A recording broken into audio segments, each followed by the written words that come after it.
Caro Keraland présente Caro Coco Park, votre parc de loisirs et de détente. Jardin créole, toboggan géant, activités aquatiques et terrestres vous apporteront à la fois sensations, adrénaline et décontraction.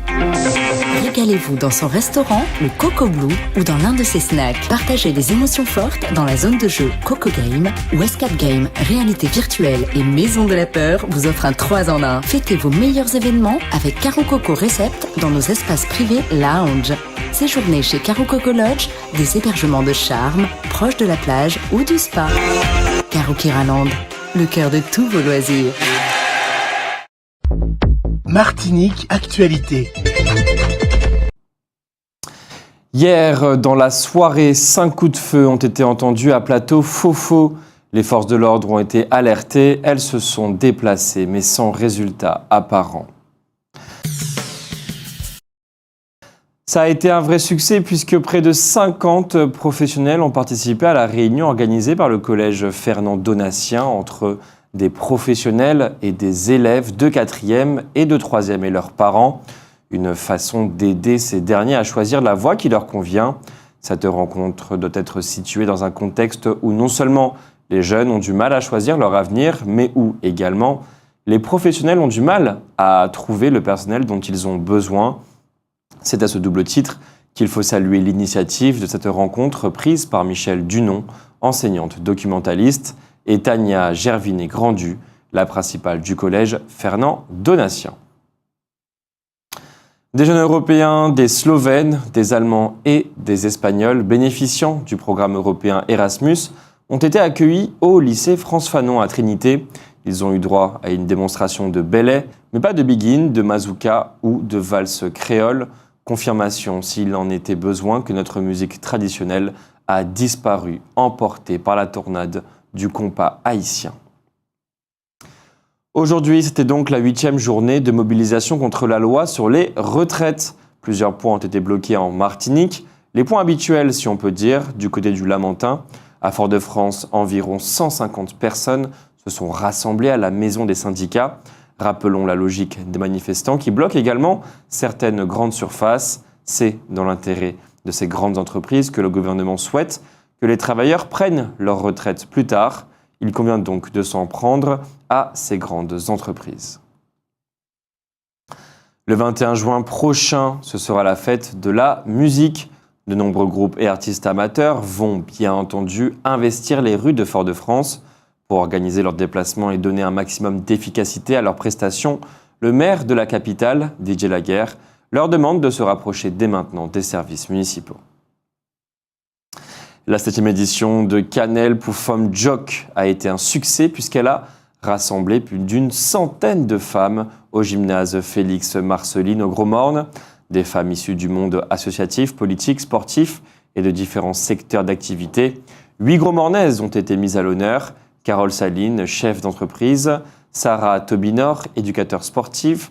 Geneviève Lejuste, retraitée, membre actif du Réveil sportif.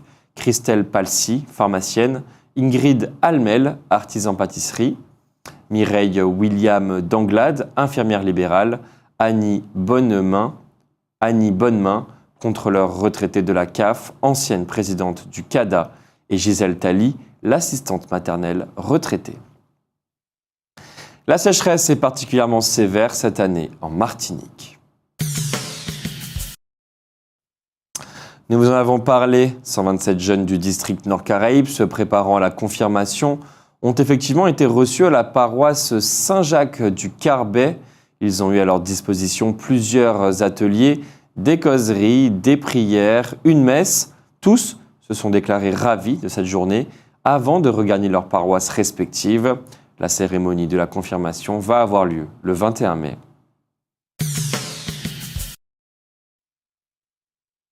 La cantine centrale de la ville de Fort-de-France ayant été bloquée par des grévistes, la ville a fait appel à une entreprise privée, la Datex, qui va lui fournir 800 repas, ce qui n'est pas grand-chose par rapport aux 6000 repas qui sont servis dans les écoles de Fort-de-France.